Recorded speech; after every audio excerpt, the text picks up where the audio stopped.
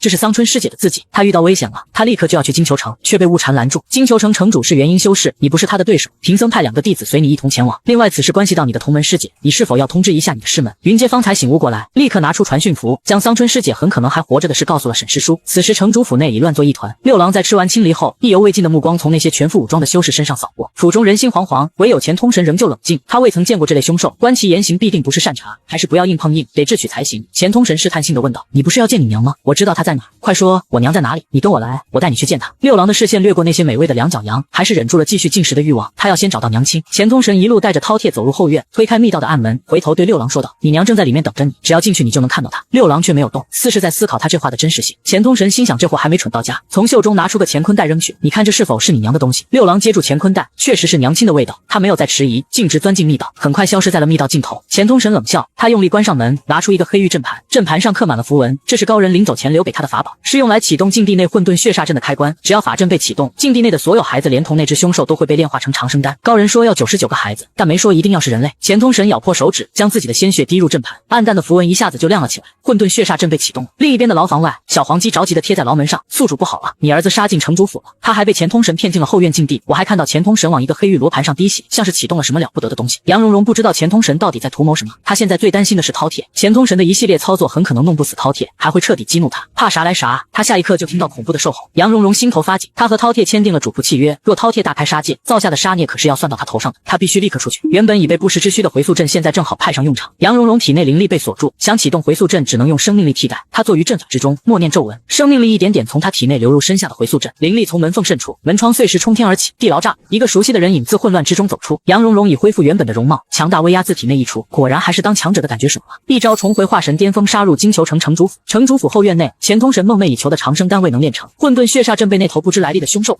浑身是伤的饕餮一步步从密道内走出，娘亲不在里面，你竟敢骗我，我要吃了你！钱通神赶忙祭出法器护住自己，同时下令让手底下的人拖住他的步伐，争取逃离的时间。饕餮恨死了这群人修，他们不仅骗了他，还阻拦他去寻找娘亲，他要把这些可恶的人修全部吃光。就在此时，一股强大的灵压席卷而来，天地之间，一名年轻的女修乘风而来。杨蓉蓉无视众人惊惧的目光，走到饕餮面前，并朝他伸出了手。方才还暴躁发狂的恐怖凶兽，此刻竟一下子收起了满身戾气。杨蓉蓉的余光扫过周围一众修士，见他们都还好好活着，看来饕餮还没有大开杀戒。饕餮刷一下变成了个小孩，一把抱住杨蓉蓉不舍得撒手。杨蓉蓉瞥见钱通神要跑，聚集灵力朝他后背拍去，一掌将钱通神拍飞，他的丹田直接就被这一掌给生生拍碎。这一幕吓得在场所有修士噤若寒蝉。就在此时，一名家仆着急跑来，不好了，外面来了好多修士，说是得知城主府内邪修作恶，要进来搜查。杨蓉蓉心想应是天卑寺的佛修们赶来了，此地不宜久留，为了快速撤离，他命小黄鸡引来双头玄鸟，不一会儿双头玄鸟就飞到了城主府的上方。当云阶带人闯入城主府时，看到的就是双头玄鸟迅速远去的背影，他心急如焚，生怕就此跟桑春错过。他冲身边佛修们交代了几句，便跃上飞剑朝双头玄鸟追去。此时的杨蓉蓉状态很不好，回溯阵的效果短暂，她再度退回筑基期修为，强行启动回溯阵，带来的后果就是生命力大量流失，她的头发以肉眼可见的速度变白，转眼就变成了个老婆婆。在双头玄鸟快要飞出金球城时，前方忽然出现一群仙云宗的人。杨蓉蓉想不通，她明明只是通知了天卑寺，怎么会把仙云宗的人给招来了？为了不被抓住，她只能让玄鸟就地降落，找了个地方躲起来。双头玄鸟则再度飞上天空，继续朝城外飞去，结果他不出意外的被仙云宗的剑修们给拦了下来。云阶也急匆匆的赶了过来，却见双头玄鸟背上空空如也。人群里，杨蓉蓉佝偻着身躯，拄着木棍缓步前行。城中百姓听闻城主府中找到了失踪的孩子们，纷纷跑去围观。几人因为跑得匆忙，不慎撞到了杨蓉蓉，虚弱的杨蓉蓉立刻就失去了平衡，眼看着就要摔倒在地。忽然一只骨节分明的手伸来拖住了她。杨蓉蓉站稳后，拄着拐杖转身，冲身后好心人道谢，却在看清楚对方容貌时僵住了。沈文清孑然一身立于长阶之上，他静静地注视着面前的老婆婆，似有千言万语，却一字都未曾说出口。还是杨蓉蓉先开了口：“你哪位？”语气里是说不出的心虚。沈文清却答非所问：“我一直在找你，他们都说你死了，可我不相信，只能在青霞秘境内日复一日的找下去。”杨蓉蓉不敢去看他的眼睛：“小伙子，你真搞错了，我们素不相识。”他话还没说完，就被沈文清拉住：“桑春，人的容貌和身材都会改变，唯有眼神不会变，只一眼。”沈文清就就认出他便是自己心心念念要找的小徒儿。杨蓉蓉无奈，你看清楚点了，我只是个平平无奇的老太婆而已，真不是你要找的那个人。谁知下一刻，沈文清就将他拉入怀中。关键时刻，六郎出手，坏人，放开我娘！沈文清看向这个突然冒出来的小豆丁，眉头微蹙，这小孩看起来有点不对劲。你说谁是你娘？他是我娘，我是他的宝贝儿子。六郎扭头一副宣示主权的架势。沈文清不相信这是真的，他看向杨蓉蓉，这孩子到底是怎么来的？杨蓉蓉觉得这是个脱身的机会，眼也不眨的扯谎道：“你不是都听到了吗？这是我儿子，我已经成亲生子，与你再无瓜葛，还请你不要再来纠缠。我不信，你又在骗我。那你告诉我，孩子他爹是谁？你管不着，反正不是你。”沈文清漆黑眼眸深处泛起血红，心魔又在蠢蠢欲动。六郎闻到了沈文清身上的混乱灵气，被欲望吞噬后心魔丛生的修饰，是他最喜欢的美味食物。眼泪不争气的从嘴角流了出来，他张大嘴巴就朝着沈文清的右手咬去。沈文清的反应极快，第一时间躲开了六郎的嘴。方才他就觉得这孩子有问题，此时看到他那满嘴尖牙，立刻肯定了心中猜想，干脆将六郎和杨蓉蓉一起带走，跃上飞剑，一口气飞回了仙云宗。杨蓉蓉原以为沈文清会把他扔去执法堂受罚，却没想到他竟直接带着他飞回了自己的住处。沈文清刚把他放下，他就要往洞府外跑，没多久他就垂头丧气的回来了。这座洞府被设了禁制，不管他怎么跑都跑不出去。他看向不远处站着的剑尊，那副镇定自若的神态，显然是早料到他会回来。杨蓉蓉又气又累，此时沈文清心中已有了定论，你带着饕餮在身边，就不怕他吃了你？饕餮就算是变成了个智长，也还是4大凶兽之一，真要发起疯来，凭桑春的实力肯定控制不住他。杨蓉蓉摸了摸龇牙的六郎，他已跟我签过主仆契约，若我死了，他也活不了。沈文清又看着他那张布满皱纹的脸，你的胆子倒是挺大，又为何会把自己弄成这副模样？可恩，这是要从金球城的一则丢失孩童的传闻说起。前半段他说的都是实话，等事情进行到回溯阵时，他就开始信口胡诌。我被困在地牢内出不去，借助之前从藏书阁学来的神龙天降阵，召来一个化神期修士，那位修士不仅把我救了出去，还狠狠教训了钱通神。杨蓉蓉说的头头是道，丝毫不怕沈文清去核查，反正藏书阁内的确有关神龙天降阵的记载。沈文清定定地看着他，不知是信了还是没信。忽然洞府外有人到访，师弟，现在可否方便一见？是掌门南柯道尊的声音。南柯道尊不仅是仙云宗掌门，还是沈文清的二师兄，他一进来视线就迅速锁定了杨蓉蓉。这位是？沈文清淡定吐出2个字，桑春。南柯道尊不由得愣住了，他走到杨蓉蓉面前上下打量，不敢相信她就是那个让自家师弟差点走火入魔的女弟子。桑春，你怎么变成这副模样了？杨蓉蓉只得将自己强行启动神龙天降阵的英勇事迹又说了一遍，说的他是口干舌燥，若能有杯茶就好了。正这么想着，一杯灵茶就被递到了他面前，顺着端着的手望去，入目是沈文清清俊的面容。杨蓉蓉心中复杂，拜师这么多年，还是第一次感受到来自沈文清的体贴。南柯道尊的视线在2人身上转来转去，你们这是和好了？沈文清看了眼正在低头喝茶的小徒弟，淡淡的应了声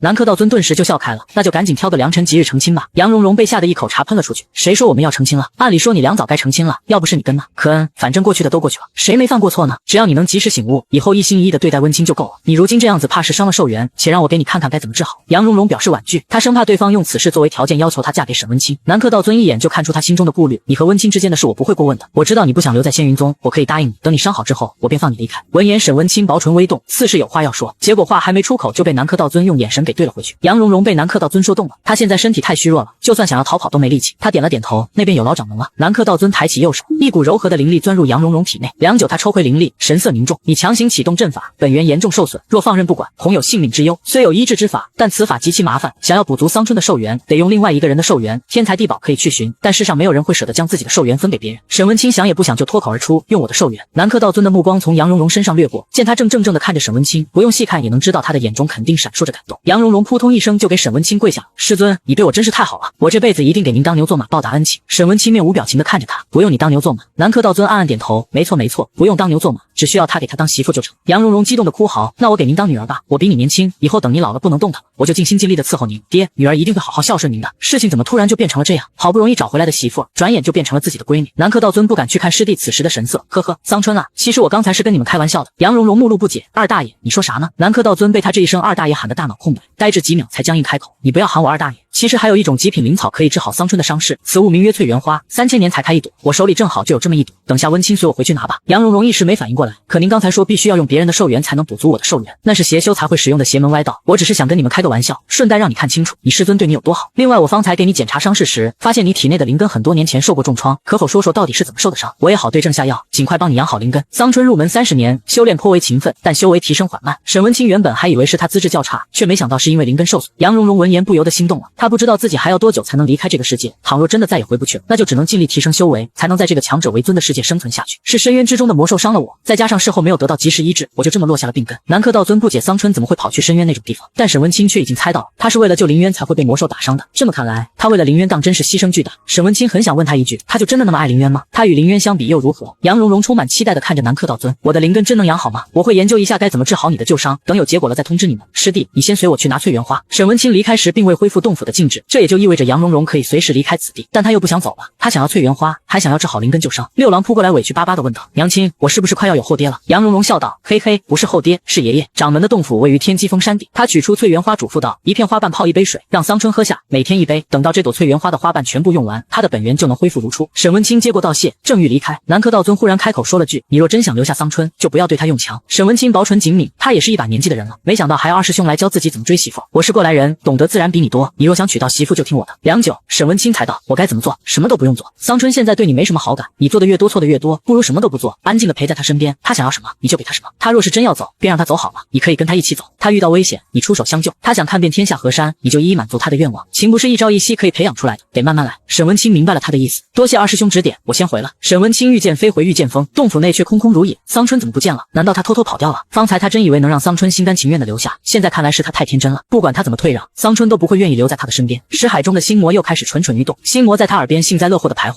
看吧，那女人就是不识好歹，你就不应该听你二师兄的话。沈文清闭上眼睛，竭力让自己保持冷静。心魔继续怂恿，像桑春那样的女人就该被绑起来，关进笼子里，废掉她的修为，让她只能依靠你而活。你既然爱她，就该不择手段的将她占为己有。如果你做不到，那就换我来。被心魔侵蚀一心只想玩囚禁 play 的仙尊，为了夺回意识的主权，竟挥剑将自己的洞府一分为二。正在小楼里睡觉的杨蓉蓉顿时被动静惊醒，慌张跑出小楼，只见一片废墟以及站在其中的玄月剑尊。沈文清听到熟悉的脚步声，豁然转身，耳边那个烦人的心魔一下子就消失了。他像是不敢确信般哑声问道，你没走？回来后就没看到你，我还以为你走了，再也不回来了。走，我能走哪去？我是回小楼去休息了。沈文清的洞府里什么都没有，就只有一张床榻，他不可能跟沈文清睡同一张床，便自觉地回到了小楼。沈文清一时竟不知该说些什么才好。杨蓉蓉问出关键问题，你今晚在哪休息？沈文清心中一动，有了个念头，我想去你那借住。杨蓉蓉深深地思考了1秒钟，在伤势没有痊愈之前，自己还是得维持住大孝女的人设才行。好，父亲请随我来，今晚就请在小楼安歇吧。沈文清目的达成，却并没有多高兴，他那一声父亲喊得他心里很不得劲。两人来到小楼，沈文清拿出翠园花扔到杨蓉蓉怀里，一片花瓣泡一杯水，每日一杯。杨蓉蓉将他的话记下，谢谢父亲。正欲离开的沈文清实在是忍不下去了，不要再叫我父亲，你还是跟以前一样唤我师尊便可，你一直叫我父亲，被人听到容易引起误会。杨蓉蓉了然一笑，我懂了，您如果冒出来的大闺女，不仅对您的声誉不好，还会影响到您追求心上人的。您放心吧，我以后肯定不会再乱喊。沈文清定定地看着他，这一瞬间他忘记了二师兄的叮嘱，忍不住脱口而出，我的心上人不是别人，是你。杨蓉蓉先是一怔，旋即笑了。沈文清一下子就明白了，他不相信他说的话，他压低声音强调道，我没有开玩笑，那你告诉我，爱是一种怎样的感觉？沈文清默然无言。杨蓉蓉语气淡淡，你说你爱我，可我跟在你身边的30年时间，你所给予我的只有冷漠。如果这就是你爱一个人的方式，那么我选择拒绝。沈文清张了张嘴，似是要解释些什么。杨蓉蓉不想再在这些事儿上多做纠缠，转身离开，进了卧房，径直走到桌边坐下，揪掉一片翠园花的花瓣扔进杯子里。花茶喝完，杨蓉蓉美美的睡着了。迷迷糊糊时，她被敲门声给惊醒，打着哈欠拉开房门，外面天色才刚亮。沈文清站在门外，眉目清冷，该去练剑了。我的剑都没了，还怎么练剑？师尊您一个人去练就好了，不用管我。沈文清蹙眉，你的剑呢？被他给吃了。杨蓉蓉看了身边跟着的六郎一眼，六郎立刻张嘴，哗啦一下吐出无妄剑，剑身已断成3截，原本雪亮的剑刃已失去光泽。沈文清眸色冷沉地盯着六郎，身为剑修，他最见不得的就是剑被毁坏，更别提这把无妄剑还是他亲手所制，却还是什么都没说，弯腰捡起断了的无妄剑，只留下一句你好好休息，便默默地转身走了。杨蓉蓉再次醒来时，已是日上3竿，她感觉整个人都精神了许多，脸上的皱纹也变少了一些，看来掌门所言不假，那翠园花果真有用。另一边，云阶刚刚回到仙云宗，他刚进入天机峰，就见到了正在研究卦象的南柯道尊。你娘昨夜出发前往金球城善后，方才传回来消息，说是钱通神已经死了。钱通神虽死，但混沌血煞阵的事情还没完，这种专门害人的阴毒阵法，按理说早该绝迹了。这件事情必须要查清楚。之前青霞秘境忽现上古凶兽，金球城又有钱通神作祟，一波未平一波又起，我心里有种不好的预感。方才我算了一卦，是凶卦，仙云宗内最近怕是要有血光之灾。此时杨蓉蓉刚离开御剑峰，她想去藏书阁查点东西。藏书阁位于天机峰山顶，此地有规矩，只有金丹期以上的弟子才能使用飞行法器，其余人都只能步行。杨蓉蓉带着六郎慢吞吞地往上走，忽然有一名执法堂弟子拦住了他的去路。掌门已下令，即日起门内弟子如非必要不得外出，你还不速速回去？杨蓉蓉好不容易才爬到这儿，没想到这就要被赶回去了。执法堂弟子上下打量杨蓉蓉，见她年纪一大把，却还是筑基期修为，一看就是那种资质奇差还不努力的差生，顿时眼中染上鄙夷之色。你是哪个峰的弟子？杨蓉蓉如实道，御剑峰。执执法堂弟子一声冷笑，撒谎也不打草稿。御剑锋玄月剑尊名下只有3名弟子，除了最小的那个桑春以外，另外2个都是天纵之资，怎么还会如你这般停留在筑基期？杨蓉蓉一脸诚恳，有没有一种可能，我就是那个最小的桑春？桑春的年岁可比你小多了，你快如实交代，你到底是谁？杨蓉蓉表示很无语，奈何师门令牌在青霞秘境入口处丢了，只得耐着性子重申一遍，我真是御剑锋弟子。你要是不相信的话，可以去问玄月剑尊，或者去问掌门也行。掌门和剑尊岂是你等鼠辈想见就能见的？执法堂弟子一把抓住他的胳膊，做事就要把他捆起来。见他要动粗，六郎立刻张嘴，准备把这个欺负自家娘亲的坏人给一口吞了。杨蓉蓉心头一紧，这人虽然讨厌，但罪不至死。六郎若在这儿吃人，事情肯定没法善了。他直接一把抱住六郎，一直推到了阶梯边缘处，身后就是深不见底的悬崖。你别过来，不然我们就从这儿跳下去。执法堂弟子冷笑，你以为这样就能吓唬住我吗？他拔出灵剑朝他刺过去，本意是想将剑身横在他面前拦住去路，谁知他的右手忽然一颤，腕间一股黑色灵气隐隐流转，手不受控制的转变方向，剑尖竟直指杨蓉蓉的心口而去。杨蓉蓉伤奋力闪躲，也只能勉强避开要害，本能的往后退，结果一脚踩空，带着六郎一通摔下了悬崖。云阶和赵叔正要下山，发现山道被一群人给堵住了。云阶恰好认识那名脸色难看的执法堂弟子，名叫贺伟生，是烈风长老的亲传弟子。贺伟生看向云阶，见是掌门之子，当即说明事情原委。方才我遇到的来历不明的中年女修，还带着个孩子，信口胡诌自己叫桑春，可我以前见过桑春，根本不是个中年妇人。我见她行踪可疑，想将她带回执法堂审问，可她拒不配合，还威胁要跳崖。她修为太差，连我放水的一剑都没能躲掉，被我刺中肩膀摔下了悬崖。云阶登时急了，那女修没撒谎，她就是桑春，她之所以会变老，是因为她受了伤。桑春伤势未愈，又从这么高的地方摔下去，还能活着吗？贺伟生一愣，不可能，那女人满嘴谎话，阴险狡诈，你肯定是认错人了。云阶气得脸都黑了，她是什么样的人，我比你更清楚。今日你将桑春师姐打落悬崖，此事我定会禀报掌门，你就等着受处分吧。贺伟生冷笑，我知道掌门肯定会偏袒你，但我行得端坐得正，这事就算闹破了天，我也没错。云阶深吸一口气，压下怒火，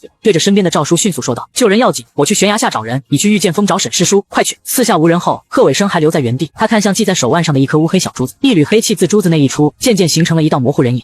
女人以生命力为代价救回99个被拐孩童，九死一生归来，却被同门一剑刺入悬崖。坠崖的那一瞬间，收到求救声的双头玄鸟飞速赶来，将蓉蓉接住，一路飞到了100里外的巫山城。这一次，杨蓉蓉并不准备跑路，至少也要等南柯道尊帮她治好灵根再走。只是方才她被执法堂弟子打落悬崖，想必此事已经闹开。沈文清和南柯道尊肯定很快就会知晓此事，他就是想让那个一根筋弟子吃点教训，再完好无损地出现在众人面前。仙云宗内，云阶找遍了悬崖底部，仍未能找到桑春的踪迹，别无他法，只能去找他爹求助。南柯道尊没想到，才一转眼的功夫，宗门内就出了这么大的事，立刻下令让门内众人去寻找桑春，同时命人去把为难桑春的贺伟生叫过来。结果俱是一无所获，不仅桑春没能找到，就连贺伟生也不知去向。而沈文清此时正在太极池边为桑春修复无妄剑，淬炼的过程漫长而又枯燥，可他始终未有一丝一毫的不耐。他知道桑春以前骗了自己，也知道他曾经跟其他男人有过感情纠葛，他曾为此感到愤恨和嫉妒，甚至想过要一剑杀了他。可在青霞秘境里，他亲眼看到他被饕餮一口吞下，那一刻他的心像是忽然就被人用刀子给硬生生挖走了。哪怕后来得知桑春没有死，他仍忘不了那时的绝望和痛苦，所以他要想尽一切办法将桑春留在身边。他不在意他以前是否跟其他男人有染，也不在意他是否满嘴谎话，只要他还好好活着，他还在他身边就行了。他会想办法努力让他爱上自己。说起来连他自己都觉得奇怪，自从第一次见到桑春后，他就对他有种莫名的牵挂。他经常会偷偷跑去小竹楼附近看桑春练剑，在他筑基时默默地守在小竹楼旁边为他保驾护法。桑春总喜欢到他面前晃悠，没事就爱撩拨他，他心里虽然喜欢，可却怕他因此耽误了修炼，方才一直对他冷言冷语，好让他把心思都用在修炼上。他想着起码也要等他修炼到了金丹期，他们两人才有结为道侣的可能，不然他修为太低，两人双修的话，他很可能会承受不住爆体而亡。他自认帮他把一切都想得很周全，可为什么桑春一心一意认定自己是把他当成了替身？于他而言，爱情犹如修剑，都是一样的宁折不弯，只要认定就不可能改变。当沈文清提着好不容易修复好了的无妄剑回到御剑锋时，却看到赵叔急得像个无头苍蝇似的到处乱转。剑尊，不好了，桑春师妹出事了。赵叔飞快地将事发经过说了一遍。沈文清的眸光瞬间变冷，他照出飞剑，直直地朝着天机峰飞去。另一边，直到天黑了，杨蓉蓉才结束游玩，决定回去。在双头玄鸟快要飞到仙云宗时，恰好与一名仙云宗弟子擦身而过。杨蓉蓉一下子就认了出来，那人正是将他打落悬崖的执法堂弟子。白日里他仗势欺负他，自然不能就这么放过他。杨蓉蓉指着前方不远处的执法堂弟子，对双头玄鸟说道：“撞上去！”贺伟生原本还抱着侥幸心理，觉得桑春不至于丧命，谁知翻遍整个仙云宗也没能找到桑春。掌门很快得知此事，并命人传他过去。他那时候终于知道害怕，在最惊慌无措的时候，他身体里的那个黑影又开始说话。黑影让他先离开仙云宗，去外面避避风头。谁知刚出宗门没多久，就见到一只双头玄鸟忽然朝着他冲了过来。贺伟生连人带剑一起摔至湖中。杨蓉蓉只想给他个教训，没想要他的命。他不明所以的抬头望去，终于看清了鸟背上的女人，不由得惊呼出声：“桑春，你还活着！嘻嘻，你都还没死，我当然得活着呀！”他不给对方反击的机会，轻轻一拍鸟背：“我们走。”双头玄鸟的身影很快就消失在了茫茫夜色之中。贺伟生浑身湿淋淋的站在原地，他却还很高兴，太好了，桑春没有死，这就意味着他没有杀人，他不必离开宗门，他可以回去了。黑影在此时悠悠的开口：“即便桑春没死，你也还是打伤了他，掌门一定会责罚你。而且桑春是玄月剑尊放在心尖上的人，你伤了他，玄月剑尊肯定会要了你的命，你若不想死，最好还是赶紧离开此地。贺伟生虽然惶恐，但并未理智全失。我当时并非故意要伤他，那是个意外。再说是他先不守规矩，到处乱跑，掌门就算要罚我，也不至于罚太狠。而且桑春另外还跟别的男人不清不楚，如此水性杨花的女人，玄月剑尊怎么可能还继续喜欢他？黑鹰本来是想借贺伟生之手杀了桑春，永绝后患，没想到人没死，还把事给闹大。现在桑春回去了，说不定很快就会查到贺伟生身上，那样一来，黑影的存在也会暴露，他不能冒这个险。黑影渐渐显出原形，他抬起手，指尖距离贺伟生的眼睛越来越近。既然你这么没用，又不肯听话，留着也是碍事，不如死了一了百了。很快，贺伟生就变成了一个死人。杨蓉蓉回到仙云宗时已经挺晚，沈文清闻讯赶来，原本蕴含着血光的双眸在看到杨蓉蓉时，一下子就恢复了。南柯道尊亲自带着疗伤圣药来到御剑峰看望桑春。最近正值多事之秋，我特意下令让门内弟子减少外出，是为了保护门内弟子的安全。你今日出门是要做什么？我本来是想去藏书阁查点资料，是什么资料？我可以让人把资料给你送来。我想查一查关于青霞秘境内天宫的资料。我在天宫里遇到饕餮时，他曾对我说过，有人提前进入过天宫，解除了天宫外面的伪装。那人还告诉饕餮，只要他吃掉进入天宫的修士，就能修为大涨，重获自由。这还是沈文清和南柯道尊第一次听说此事，都不由得变了脸色。他们都听出了桑春话中的另一层含义，有人故意将天宫当成诱饵，引诱修士们进入其中，借此放出四大凶兽之一的饕餮。饕餮生性贪婪凶残，若真让他跑出秘境，必将生灵涂炭。幕后之人设计的这一切，肯定不安好心。杨蓉蓉继续说道，事后我将整件事捋了一遍，发现事情的源头在藏书阁内有关天宫的记载，其中提到曾有个门内弟子参加试炼大会时，碰巧发现了双头玄鸟和天宫的踪迹。大家也都是因为相信了那份记载，才会想要去青霞秘境中寻找天宫。藏书阁内的那份记载是个诱饵，本该隐秘的很好的天宫，在被人刻意抹去伪装后，很轻易的就被杨蓉蓉等人给找到，而他们就如同无知的羔羊，主动跳进了猎人事先准备好的陷阱。我这就让人去查。南柯道尊突然变得无比严肃，有资格参加试炼大会的弟子只有可能出自内门，作为宗门内的核心人员，竟心怀不轨，妄图引诱同门去送死，他必须要把人揪出来查个清楚。南柯道尊匆匆离开，杨蓉蓉准备休息了，沈文清却站在原地没有离开。师尊还有何事？沈文清拿出崭新的无妄剑，拿去，莫要再弄坏了。杨蓉蓉很意外，能在一天内就把断成好几节的灵剑修复好，可见沈文清费了不少功夫。他抬头望向面前站着的剑修，谢谢，但是不用了。我其实压根就不喜欢练剑，以后也不想再修习剑道，这剑于我而言并无用处。沈文清皱眉，你怎么会不喜欢练剑？他记得桑春从入门开始就一直很勤奋地修习剑道，一连坚持30年。他若不喜欢练剑，又如何能坚持如此之久？杨蓉蓉直接道出实情，我之所以表现的喜欢剑道，是为了能让自己更像你的师姐。说白了，我做这一切都是为了接近你。沈文清怔怔地看着他，他知道他说了很多谎话，却没想到他连修炼剑道都不是出自真心。沈文清不理解，为什么？杨蓉蓉就是要打破自己在他心里的人设，让他彻底认清现实，免得再把他当替身。于是他直言不讳，因为我想让你爱上我，只要你对我动了真情，我就能完成任务，功成身退。那你为什么又要把真相告诉我？沈文清的双眸深处再次泛起血红，周身剑气变得混乱，那是心魔失控的前兆。下一刻，杨蓉蓉的身体被沈文清用灵力牢牢压制住。你既然骗了我，就该一直骗下去，为什么骗到一半忽然就放弃了？杨蓉蓉被他眼中那渐渐显露的疯狂给吓到。你是个好人，我不想再骗你。沈文清微微弯腰，两人之间的距离加近，我不是什么好人，所以你可以继续骗下去，要一直的骗下去，就这样骗我一辈子。杨蓉蓉头皮发麻，她搞不明白这家伙是打算就这么自欺欺人的过完一辈子吗？沈文清此时的状态十分危险，不耐烦的提醒，说话。杨蓉蓉磕磕巴巴，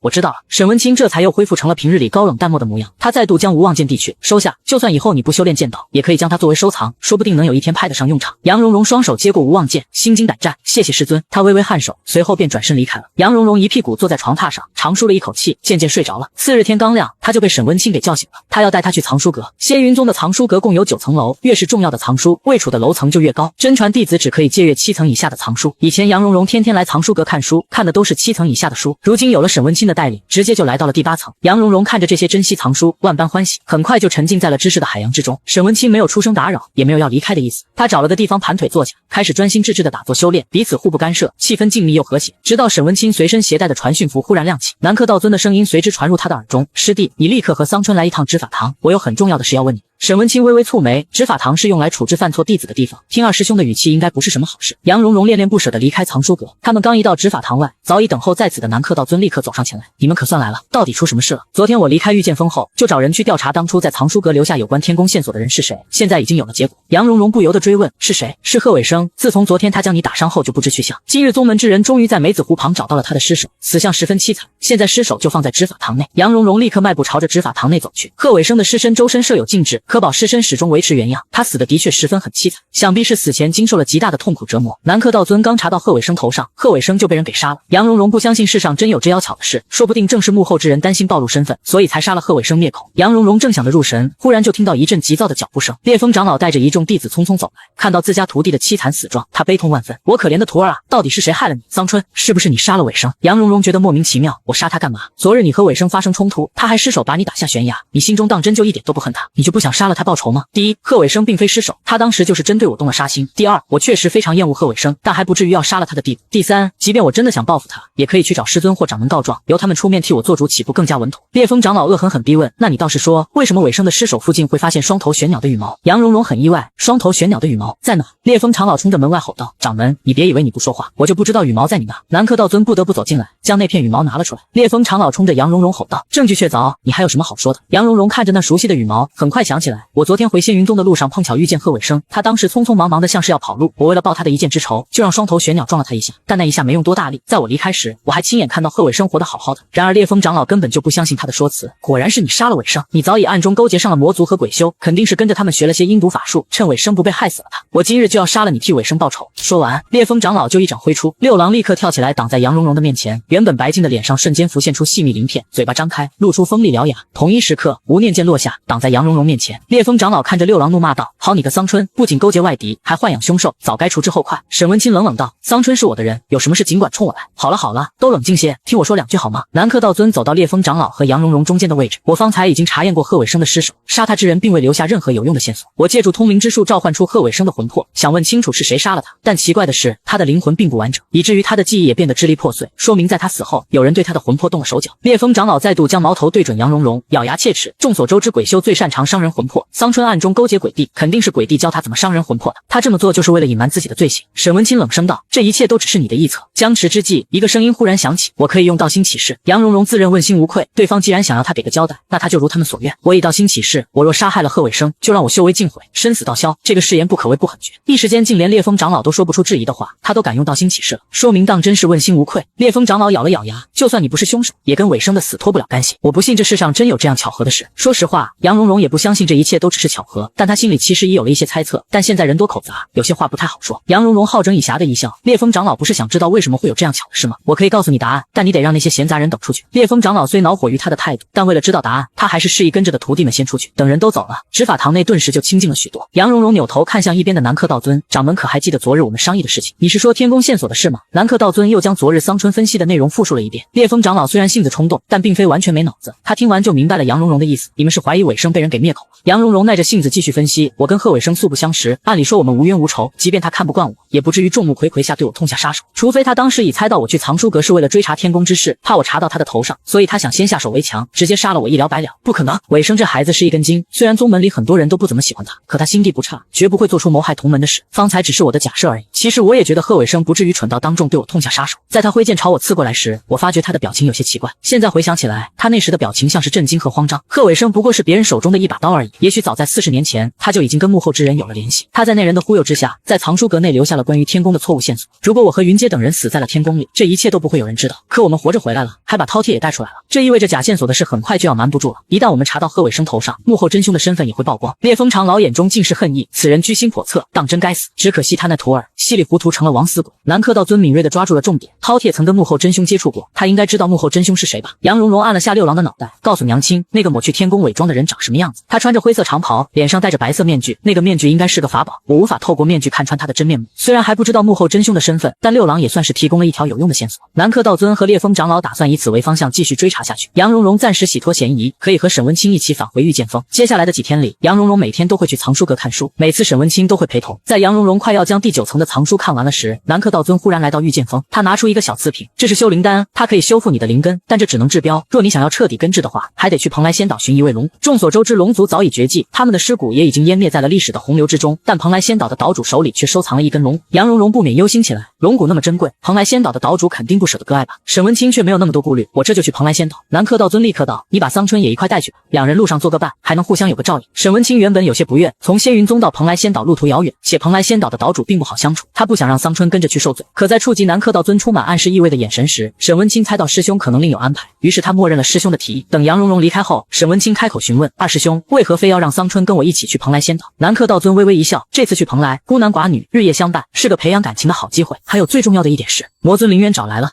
为了让心上人重回实力巅峰，心冷剑尊不顾一切前往蓬莱。然而能够换回灵药、龙骨的代价，竟是要让他成为蓬莱赘婿。蓬莱仙岛位于东海之上。一天前，沈文清与杨蓉蓉一行人飞到了东海上空，狂风裹挟着海浪朝他们扑去。沈文清挥出剑气，将滔天巨浪一剑劈开，剑气惊动隐藏在海底的凶兽，一头体型庞大的长条形凶兽从海中冒了出来。沈文清知道东海底下藏着蛟，可那条蛟已经很多年没有出来过，却没想到他这个时候竟然冒了出来。蛟张开血盆大口，朝着杨蓉蓉飞扑而去。与此同时，六郎纵身一跃，他在半空中变回饕餮形态，同样朝着蛟咬过去。饕餮就算实力大不如从前，也还是4大凶兽之一，是张嘴便能吞噬万物的恐怖存在。黑色的血喷溅在海里，蛟发出痛苦的哀嚎，凄厉的惨叫声盘旋在海面之上，很快引来了一艘灵舟。灵舟上站着一名金丹修士，他看着已被饕餮活活咬死的蛟，不由得打了个寒战。饕餮冲着杨蓉蓉得意的甩尾巴，杨蓉蓉看着那条死无全尸的蛟，第一次亲身感受到了上古凶兽的强大实力。幸好当初在秘境里，他对饕餮采取了智取的手段。他牵起唇角，露出一个赞赏的笑容：“我家六郎真厉害。”饕餮从蛟身体里掏出一颗乌黑发亮的珠子：“娘亲，给你，这是蛟的内丹，价值连城。”在蛟死后没多久，海面上的狂风就消失了，天空中的乌云也渐渐散去。东海之所以会变得不太平，都是因为蛟在作祟。如今他死了，东海也就恢复平静了。站在灵舟上的金丹修士终于找到机会开口：“请问诸位是何人？来我东海是有什么事吗？”“我们是从仙云宗来的，我叫桑春，另外那位是我师尊，想去蓬莱仙岛拜访岛主。”金丹修士正是蓬莱仙岛的人，闻言立刻展颜一笑：“原是仙云宗贵客，欢迎欢迎。”蓬莱仙岛很少过问世事，现任岛主柳浮云在经历丧妻之痛后变得性情古怪，多年未有踏出过蓬莱仙岛，偶有修士想要上门拜访，也都被他拒之门外。王鹤之知道自家岛主不喜欢外来者，可对方是仙云宗的人，而且刚刚饕餮表现出来的凶悍程度令他胆寒，生怕自己说出一个不字就会跟那条蛟一样死无全尸。杨蓉蓉和沈文清被带到了蓬莱仙宫的门口，王鹤之先行进入仙宫，通传岛主。柳浮云还跟往常一样，正在一边喝酒一边对着亡妻的画像自言自语。听到来自王鹤之小心翼翼的禀告，柳浮云还是照常直接回了句不见。王鹤之犹豫了下，我看那两人不是普通人，尤其是那名剑修，修为极其高深，据猜测他的修为至少在太虚期以上。他这话是为了提醒岛主，对方不是他们随便能拒绝的人，而且刚刚他们杀掉了蛟，还挖出了蛟的内丹。闻言，柳浮云一下子就坐直了身子，他脸上神色变幻莫测，最后冲外面说了句：“把人带过来，我要会会他们。”王鹤之很快就把杨蓉蓉和沈文清带入宫殿内。柳浮云的视线在两人身上转了一圈，他一眼便看出杨蓉蓉只有筑基期修为，但沈文清的修为却怎么都看不透。二位怎么称呼？我叫桑春，这位是我的师尊。柳浮云顺势看向沈文清，似笑非笑的：“敢问阁下贵姓？免贵姓沈。”柳浮云唰地一下站起身：“你就是玄月剑尊沈文清。”沈文清淡淡的回了声：“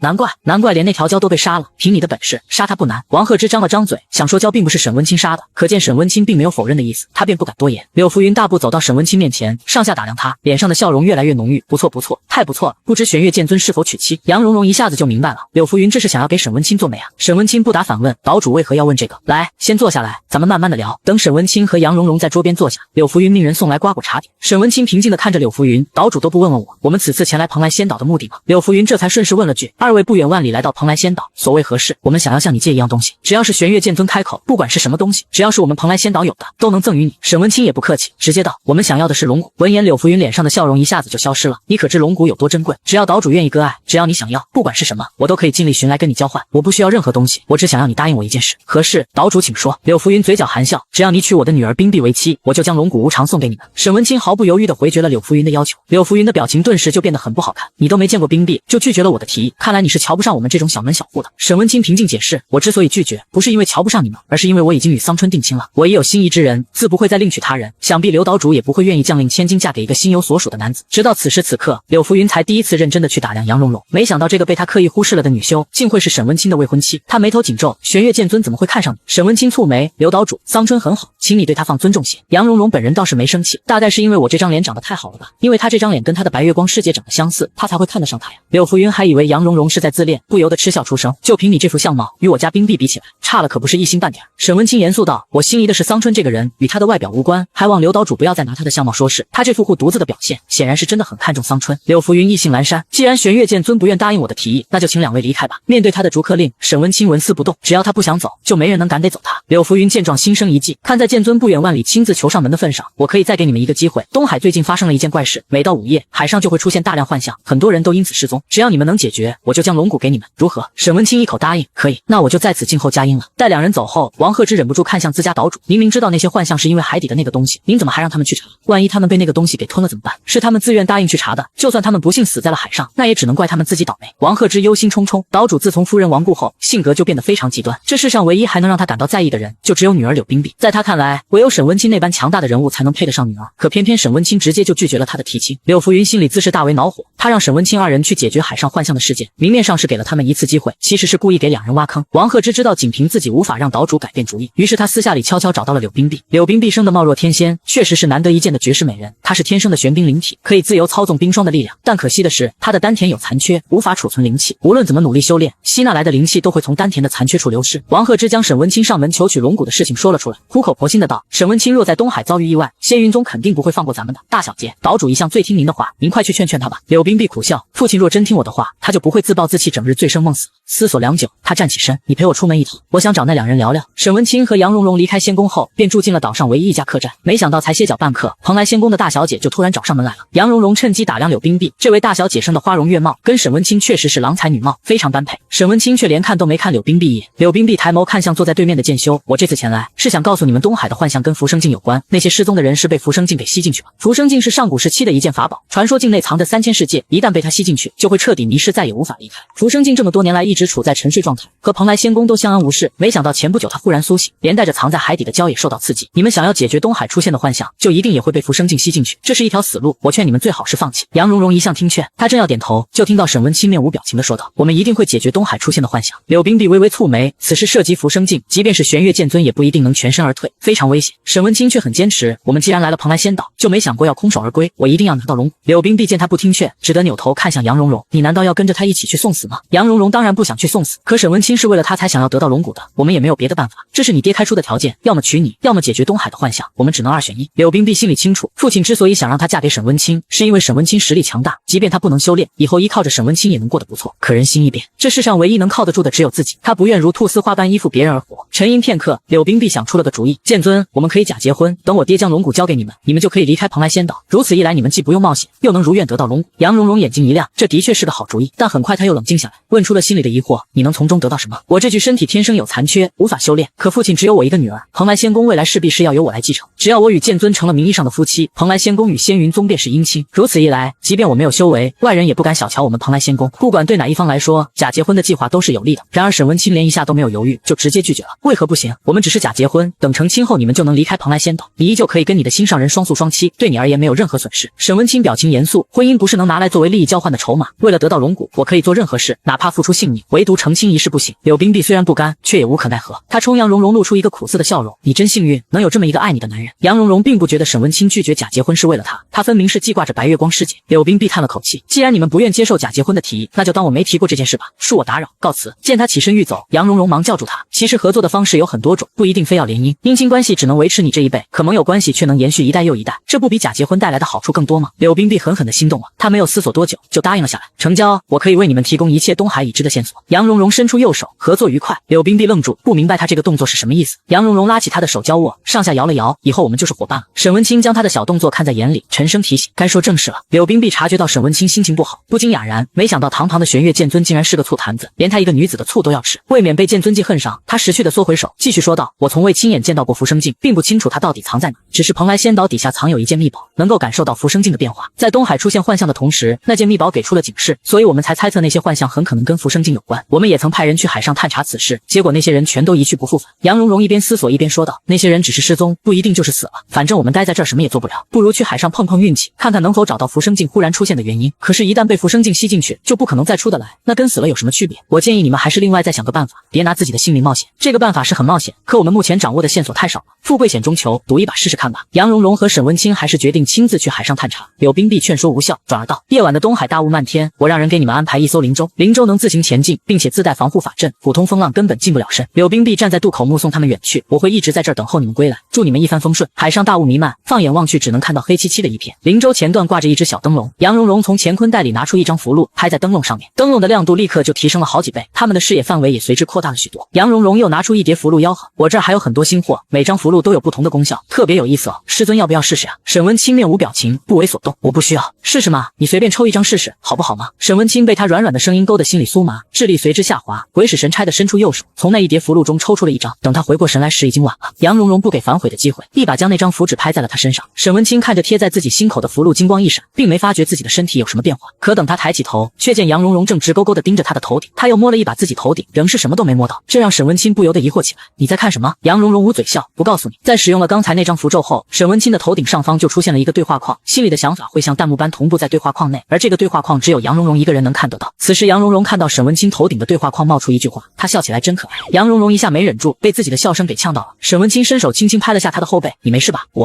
我没事。她又抬头去看沈文清的头顶，见对话框里出现了新的文字，她怎么连咳嗽的样子都这么可爱？杨蓉蓉一言难尽地看着她，谁能想到表面高冷淡漠的玄月剑尊内里竟还隐藏着痴汉属性。沈文清见他又盯着自己的头顶，我头上有什么？杨蓉蓉立刻摇头，没有。沈文清见他不肯说实话，却也没有继续刨根问底。于是杨蓉蓉发现他头顶的对话框又刷新了内容，他撒谎的样子也很可爱。杨蓉蓉默默地捂住脸，没救了，这人铁定是没救了。灵舟不知不觉中飘到了海中央，渡口早已消失不见，周围只能看得到重重浓雾，浓浓的迷雾之中，隐约能看到一个黑影。伴随距离的拉近，那个黑影变得越来越清晰，那是一艘破旧的大船。沈文清放出神识，想探寻船上的情况，结果却是一无所获。要不要上船去看看？杨蓉蓉点点头，这艘破船肯定有古怪，一旦上船，就很可能跟那些在海上失踪的人一样有去无返。但不入虎穴，又焉得虎子？沈文清和杨蓉蓉使用御剑术飞上破船，灵舟则被收进了乾坤袋中。这艘破船实在是太破旧了，杨蓉蓉才刚走一步，就不慎踩坏了一块木板，她脚下一空，整个人失去平衡，朝前栽倒。沈文清及时拉住她的胳膊，当她站直身子，抬起头正要向她道谢时，目光再次扫过她头顶的对话框，她还会平地摔，真可爱。杨蓉蓉忍不住为自己辩解，是这地板坏了，我才没有平地摔。沈文清愣了下，他还什么都没说呢，他怎么能知道他在想什么？而杨蓉蓉则看到他头顶的对话框内出现了新内容，原来那张符箓可以让他知道我心里的想法，没想到这么快就被发现了真相。杨蓉蓉心虚地摸下了鼻子，放心，这符箓时效有限，12个时辰后效果会自动消失。他觉得沈文清应该会不高兴，没人会愿意把自己的真实想法暴露在另外一个人面前，但沈文清却只是淡淡的回了句没关系。杨蓉蓉又去看他的头顶，见对话框内又出现了一行字，这样也不错。不错什么？他为什么会觉得这样不错？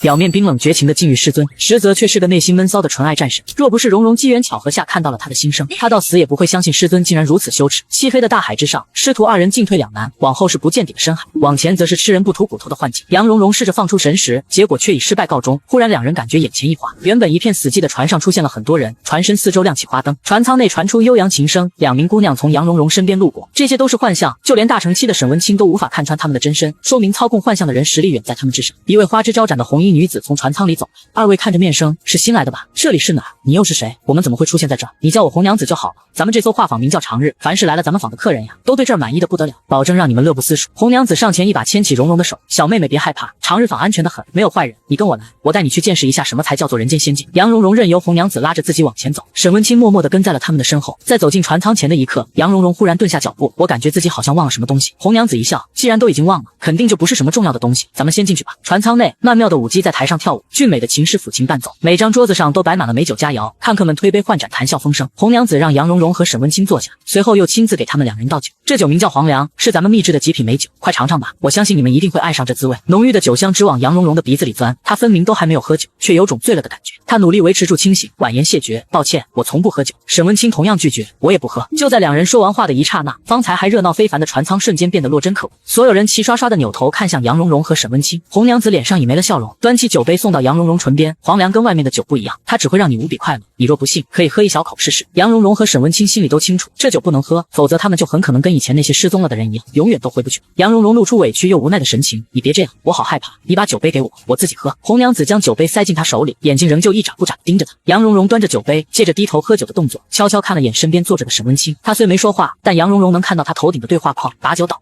杨蓉蓉毫不犹豫地将酒杯往地上一扔，酒水洒地。这动作不仅激怒了红娘子，也激怒了船舱内的其他人，他们齐刷刷站起身，凶神恶煞地朝杨蓉蓉扑来。同一时间，沈文清拔剑出鞘，他虽无法使用灵力，但剑招还能用。红娘子的右手被一剑斩断，发出凄厉的惨叫，但很快又重新长了出来，用怨毒的眼神看着杨蓉蓉，我要你死。杨蓉蓉和沈文清两人且战且退，一直退到了船舱外。甲板上的那些人此时也仿若中了邪般齐刷刷围上来。为了找到突围的机会，沈文清的招数越发狠绝，可很快他就发现了不对，那些被杀了的人会复活，还变得更强了。对方是不死且不知疲倦的怪物，而他们却是凡身肉躯，再这样下去势必难以抵挡。忽然，沈文清喊了一声桑春，杨蓉蓉扭头，一眼便看到他头顶的心声，我去吸引火力，你趁机跳船，我有办法全身而退。下一刻，沈文清忽然露出个破绽，让红娘子抓到可趁之机，在他手背上抓出一条深深的伤口。那些怪物在看到鲜血后，顿时就变得更兴奋了，甚至忘了还有个杨蓉蓉，一股脑朝沈文清扑去。沈文清装作体力不支，朝另一个方向仓皇逃去，怪物们紧追不舍。杨蓉蓉趁机冲到护栏旁，用力往外跳，谁知红娘子却在此时一把揪住她的头发，你休想跑！杨蓉蓉挥剑斩断头发，坠入海中。黑暗降临，在经过短暂的昏沉后，后，他重新睁开眼，有人从后面推了他一把。桑春，马上就要下船了，快去搬行李啊！杨蓉蓉回头去看到个穿着黄裙的陌生少女，那少女见她还是不动，不由得皱起眉毛。就算公子昨说了你几句，你也不该如此耍性子，咱当婢女的，吃亏受气都是应该的。杨蓉蓉低下头看了看自己，她的乾坤袋和无望剑全都不见了。一瞬间，她就反应过来，自己还身处在幻象中。少女很是恼火，你到底有没有听我说话？杨蓉蓉眨了下眼睛，你哪位？少女却觉得她是故意装疯卖傻，怒气冲冲的拂袖离去。船上的人形形色色，大家都在为下船做准备。杨蓉蓉走到护栏旁，探头往外望去，前方已经能看到渡口。她上一次是因为掉入海中才暂时脱离幻境，这次是不是也要用同样的办法？思及此，她直接爬上护栏，在众人的惊呼声中纵身一跃，冰冷的海水将她整个包裹住，但那种熟悉的昏沉感却没有来临。看来这一次跳海没用，想要脱离幻境，得另想办法。她手脚并用爬回了船上，准备回屋换身衣服。此时黄裙少女又回来了，她跟在一个容貌俊美的男子身后。杨蓉蓉万分惊诧，这家伙怎么跟沈文清长得一模一样？不对，他应该就是沈文清，因为杨蓉蓉在他的头顶看到了熟悉的对话框。沈文清皱眉看着杨蓉蓉，目光在她湿漉漉的身上停顿片刻，随后一把扯掉身上的披风盖在她身上，沉声斥责：“你这像什么样子？”杨蓉蓉试探性的换了声：“师尊。”沈文清的眉头皱得更紧了：“你叫谁师尊？”杨蓉蓉看向他的头顶，见到对话框内弹出一句话：“桑春，这是怎么了？莫不是脑子糊涂了？”看来沈文清是彻底忘了自己作为剑尊的身份，他已融入幻境，以为自己只是个普通的公子哥。沈文清对黄裙少女吩咐道：“阿江，把桑春带回去。”阿江上前扶起杨蓉蓉，压低声音：“我方才是说了你几句，你不愿听就算了，何必用跳海来吓唬我？”杨蓉蓉解释不清，干脆转移话题：“咱们公子姓什么？”“不是吧，你连公子姓甚名谁都不记得了？莫不是跳海时把脑子摔坏了？”杨蓉蓉觉得这是个不错的理由，当即点头：“我确实感觉脑子不舒服，很多事情都记不清了。失忆可不是小事。”阿江刚把人扶进船舱，扭头就冲沈温清汇报：“公子，桑春脑子出问题了，他把您都给忘了。”沈温清走到床边，垂眸看着桑春：“你当真不记得我了？”他让人叫来大夫给杨蓉蓉医治，大夫说桑春受了些风寒，并无大碍，给他开了个药方便离开了。这下他更加确信桑春是假装失忆，他为什么撒谎装失忆？果然是在跟我赌气，我该怎么哄他？杨蓉蓉颇为意外，沈文清都知道他在撒谎了，非但不生气，还反过来要哄他。随即他想起自己现在的身份，心中一惊，难不成他是沈文清的通房丫鬟？不会这么刺激吧？半个时辰后，船靠岸了，一行三人顺利登岸，渡口附近早就有马车在候着。车夫一看到沈文清，立刻快步迎上。车厢内的空间很宽敞，杨蓉蓉坐下后，跟沈文清之间仍隔着一段很远的距离。沈文清喝了口茶，随后便开始闭目养神。杨蓉蓉在思考接下来的计划。沈文清看起来像是被幻境同化，他不仅要想办法脱离幻境，还得想办法让沈文清恢复记忆，不由得小声嘟哝：“真麻烦啊。”沈文清睁开双眸：“什么麻烦？”杨蓉蓉反应极快，转而一副苦恼的样子：“我之前惹公子生气了，不知道该怎么办才好。”沈文清反问：“你不是号称失忆了吗？”杨蓉蓉丝毫没有被揭穿的尴尬：“我是真的不记得很多事情，那些不记得的事情，可否问您？”沈文清看上去就很不想帮他的样子，但头顶的对话框却出卖了他的真实想法，他想问什么都可以。杨蓉蓉接着问道：“公子在长日坊上可曾见过一个叫做红娘子的人？”却不想下一刻，沈文清的目光变得非常古怪。红娘子是咱们府上的管家，你与她常有来往，按理说应该很熟悉才对。他头顶的对话框刷新内容，他怎么这样问？难道真的失忆了？杨蓉蓉呆住，红娘子竟是府中的管家，那不就意味着等下回到家，他便会见到红娘子吗？不久后，马车停住，面前是一座气派的府邸，门匾上赫然刻有蓬莱二字。杨蓉蓉再次愣住，这地方竟然跟蓬莱仙宫长得一模一样，所以沈文清在幻境里成了蓬莱的岛主。很快，红娘子就从府中走出，公子终于回来了，一路舟车劳顿，我已命人将浴池收拾妥当，公子快请洗漱一番，回头好用午饭。杨蓉蓉混在人群之中，努力降低存在感，以免被红娘子注意到。她不知道自己的卧房在哪，只能跟大部队走。走着走着，她身边的人越来越少，等到走在最前面的人停下来，她一不小心撞到了他的后背上，抬头望去，发现沈文清正一脸无奈地看着他。我要去沐浴，你也要跟进来吗？熟悉他的人都知道，他沐浴时不喜欢身边有人。杨蓉蓉环顾四周，这里只剩他和沈文清两人，他倒是想走，可不知该往哪个方向走，只能装傻充愣。您去洗吗？我在这里候着，您有什么吩咐的话叫我一声就行了。沈文清定定地看着他，留在这里可以，但不准乱来。杨蓉蓉背对浴池，眼观鼻鼻关心。此时红娘子忽然走来，现在的她看起来还挺和善。桑春，原来你在这儿啊？她嫣然一笑，平日里公子沐浴都不让人靠近，今日却破例让你在这儿守着，看来公子真的很看重你。既然公子留下了你，那你就好生伺候公子，莫要辜负了公子对你的一番信任。杨蓉蓉点头应好。红娘子来这儿是要做什么？我听阿江说，你今儿在船上落水染上了风寒，特意给你拿了药过来，你快喝了吧。说完，他便从袖中拿出个小瓷瓶。杨蓉蓉心中警铃大作，这药肯定有问题。谢谢你的好意，我已经好多了，不用吃药。红娘子很坚持，风寒入体不是小事，这药不苦，对身体有很大好处，快喝吧。杨蓉蓉推辞不过，只得接下瓷瓶，等下我再喝。红娘子，你先去忙你的吧。红娘子忽然收起笑容，你该不会是怀疑我在药里动了手脚吧？你不信任我吗？面对他的咄咄逼人，杨蓉蓉眼眶一红，故作委屈，你为什么非要逼我现在就把药喝了？难道我晚一点喝就会死吗？你一点都不在意我的感受，你太让我失望了。不就是道德绑架吗？谁不会啊？红娘子蹙眉，你生病了，喝药是为了让你快点痊愈，你真是不识好歹。杨蓉蓉直接就捂住脸哭了起来，纱帘被撩起，沈文清走了出来，你们在吵什么？杨蓉蓉就率先哭诉，公子，红娘子刚才骂我不识好歹，她好凶，人家好怕怕。沈文清看向红娘子，你为何要骂桑春？我好心给桑春送药，她非但不领情，还怪我不够关心她，一时气不过就说了她两句。公子可千万不要被桑春的片面之词给忽悠。杨蓉蓉以为沈文清要责备自己，却瞥见他头顶的对话框弹出一行字，他眼眶红红的样子真可爱，想亲一口。他到到底是怎么做到表面冷酷无情，心里却疯狂表白的？杨蓉蓉后退一步，委屈巴巴：“公子，我知道你肯定更相信红娘子，我就是个多余的，我走就是了。”说完，他就一边哭一边跑走了。红娘子气不过，冲沈温清告状：“这个桑春越来越不懂规矩了，公子可不能再纵着他了。”沈温清却没有理他，循着桑春离开的方向找了过去。红娘子站在原地，目光变得灰暗不明。等沈温清找到杨蓉蓉时，她正坐在亭子里，埋头研究小瓷瓶里的药，里面的药液确实跟黄粱的气味一样。也许沈温清就是因为被迫喝下了黄粱，才会前尘尽忘，以为自己真的就是这个幻境中的一员。沈温清担心桑春会想不开，可还没等他开口安慰，就看到桑春扑了上来。杨蓉蓉急切地问道：“我问你个事儿好不好？”沈温清微微颔首，头顶的对话框又弹出一句话，他着急的模样也好可爱。杨蓉蓉直接拿出小瓷瓶：“你知道这里面装的是什么吗？”沈温清凝神思索，这个味道很熟悉，他努力在回忆中搜寻，忽然他感觉大脑一阵刺痛，他单手扶额，看起来很痛苦。我想不起来，而这恰恰证明杨蓉蓉的猜测方向是对的，这黄粱果然是脱离幻境的关键。公子的日常饮食是谁给你准备的？红娘子吗？沈温清想了下才道：“不知道，或许是吧。”见杨蓉蓉神色有异，不由得多问了句：“这有问题吗？”杨蓉蓉毫不犹豫地点头：“你的饮食里被人下了药，会让你逐渐失去记忆，忘记自己的真实身份。也许我们现在正身处浮生境制造的幻境之中，整个蓬莱仙岛，只要是我们看到的一切，全都有问题。”他这话说的毫无根据，对方十有八九会不相信。他做好了面对最坏结果的心理准备。沈温清双眸微微睁大，饶是他再怎么冷静镇定，也不免被这个离谱的真相给震惊到。在经过短暂的思考过后，皱着眉说道：“原来是这样吗？”杨蓉蓉难以置信：“你不觉得我是在撒谎吗？”沈温清定定地看了他片刻：“我相信你。”与此同时，头顶的对话框弹出一行字：“就算他在骗我也没关系，我愿意被他骗。”杨蓉蓉怔住了，他在这一刻确实有被他感动到。在这个幻境里，唯有他和沈温清是活人，其他人全都是幻象，凭他一人很难脱离幻境，所以他必须要唤醒沈温清，让他成为自己的伙伴。值得庆幸的是，就算沈温清忘了自己是谁，也还没有忘了对他的感情。杨蓉蓉开门见山，直接跟沈温清说明真相。事实证明他的选择没有错，即便沈温清无法理解，但他还是愿意相信他。那我们该怎么做才能打破幻象，按兵不动，免得打草惊蛇？到了晚上，我悄悄地去外面探索，看看能否找到有关线索。卧房里，杨蓉蓉正在做外出前的准备，穿着衣裙不方便行动，她去沈温清的衣柜里扒拉出了一套男装。沈温清还是主动地转过身去，用背对着她，以此表示自己不会乱看。但对话框却出卖了他的真实想法，他要穿我的衣服，那是我以前穿过的衣服，他肯定会沾染上我的气息，感觉他像是变成了只属于我的人，好开心。杨蓉蓉再次汗颜，她透过门缝往外望，确定外面没人后，才将房门完全打开，趁着夜黑风高悄悄摸到了书房。根据沈温清提供的位置，他顺利找到了城主府的地图，还顺带找到了关于浮生境的书籍。离开书房后，他开始探索城主府，只要是地图上有的地方，全都被他挨个探寻了一遍，并未发现异常。最后他来到了位于西院的仆人房，杨蓉蓉悄悄摸到窗边，他打算从窗户往里面望一眼，确定没问题就离开。长长的通铺上整整齐齐躺着数十个婢女，他们每个人都躺着笔直，那模样不像是睡着了，倒更像是去世了。你在这里做什么？身后突然响起的声音，吓得杨蓉蓉差点停止心跳。她迅速转身，见阿江不知何时站在了自己的身后。杨蓉蓉很快镇定下来，我回来拿点东西，怕打搅你们睡觉，就没敢进去。阿江停顿了好一会儿才道，那就进去吧。未免引起怀疑，杨蓉蓉能硬着头皮跟在阿江身后走进仆人房。阿江点亮了桌上的油灯，原本还在闭目睡觉的婢女们忽然睁开眼，齐刷刷扭头看向杨蓉蓉。她扯动嘴角笑了下，抱歉，把你们吵醒了，我是回来拿东西的，很快就走，你们继续睡，不用管我。杨蓉蓉朝仅剩的2个空床位走去，却见上面的被褥一模一样，根本就分不清哪个是她的，哪个是阿江的。身后再度传来阿江硬邦邦的声音，你怎么不动了？我失忆了，忘了自己的床位是哪个。阿江指了指左边，那是你的床位。杨蓉蓉如蒙大赦，装作找东西的样子摸索。阿江忽然又开口了，你为什么要穿着公子的衣服？他直勾勾地盯着杨蓉蓉，目光里有一种名为嫉妒的情绪。杨蓉蓉讪讪一笑，我不小心把自己的衣服弄脏了，公子心善，便把他不穿的衣服借我应急，回头我还得洗干净还他，我现在回来就是为了拿更换的衣物。他的话取悦到了阿江，公子确实心善，是个很好的人，你喜欢公子吗？你会一直陪在公子身边吗？副咄咄逼人的架势，仿佛杨蓉蓉只要敢说一个不字，就会立刻被他给生吞活剥。杨蓉蓉很识时务的点了点头，那是自然。阿江的目光一下子变得缓和了许多，主动提醒道，你的衣服放在床下的香笼之中。杨蓉蓉这才发现床铺下面是中空的，她蹲下身从床下拖出个香笼，里面整齐的放着属于她的衣物。她随便拿出一套衣裙揣进怀里，然后再弯腰将香笼推回去。就在这时，香笼像是碰到了什么东西，动不了了。杨蓉蓉不得不探头往床底下望去，身后忽然再度响起阿江的声音，你在看什么？杨蓉蓉汗毛倒竖，心中对于危险的预知在不断提醒她，让她尽快离开这儿。她加大力度，终于将香笼推了回去。做好这一切后，她不敢再在这儿逗留，迅速起身告辞离开。阿江目光沉沉地送她出门，临别时冷不丁的开口，别忘了你的承诺，你要永远的留在这里，陪在公子的身边，细思极恐。杨蓉蓉硬着头皮点头，我记得的。确定身后跟随的视线彻底消失，她才松了口气，开始思考方才发生的一切。床铺下的地面好像藏着什么秘密，也许可以等婢女们都离开后，再找机会进去一探究竟。当她回到沈温清的卧房时，意外发现屋里多了个人。红娘子瞥见杨蓉蓉，目光立刻变得冰冷，大晚上的，你去哪了？身上怎么还穿着公子的衣服？我把衣服弄脏了，回屋去拿换洗的衣物。就算这样，你也不该穿公子的衣服，这像什么样子？你快去把衣服换了。杨蓉蓉抱着衣服跑去屏风后，一边飞快地换衣服，一边竖起耳朵听外面的声音。红娘子面对沈温清时，态度明显要和善很多。公子，府中但凡是有眼睛的人，都能明白您的心意，想必桑春应该也心知肚明，他没有表露反对的意思，就说明他是愿意的。杨蓉蓉听得一头雾水，什么心知肚明？沈温清没有说话，沉默以对。只要要公子点头，我这就让人去操办，保证把婚礼办得风风光光，从此以后桑春就能独属于您，再也无法离开您。杨蓉蓉被吓了一跳，婚